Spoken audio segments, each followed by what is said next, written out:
ಬಿಸಿಲ ಬೇಗೆಯಿಂದ ತತ್ತರಿಸಿದ ಜನರಿಗೆ ವರುಣದೇವ ಕೊಂಚ ನಿರಾಳ ನೀಡಿದ್ದಾನೆ. ಶಿವಮೊಗ್ಗ ಜಿಲ್ಲೆಯ ಹಲವು ಕಡೆ ಮಳೆಯಾಗಿದೆ. ಮಂಗಳವಾರ ಸಂಜೆ ಸಾಗರ ಪಟ್ಟಣದಲ್ಲೂ ಸಹ ಗುಡುಗು ಸಿಡಿಲು ಸಹಿತ ಭಾರೀ ಮಳೆ ಸುರಿಯಿತು.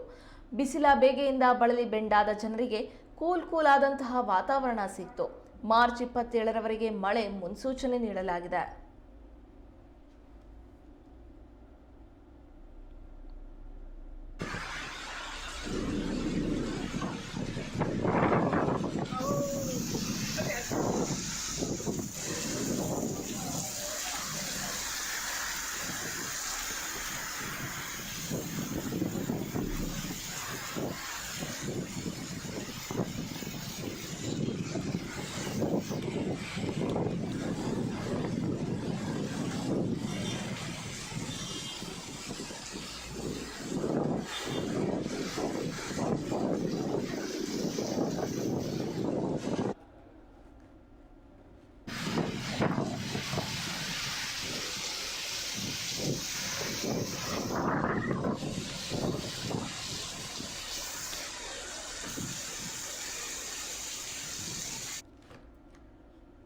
ಶಿವಮೊಗ್ಗ ಜಿಲ್ಲೆಯ ಹಲವೆಡೆ ನಿನ್ನೆ ಮಳೆಯಾಗಿದೆ.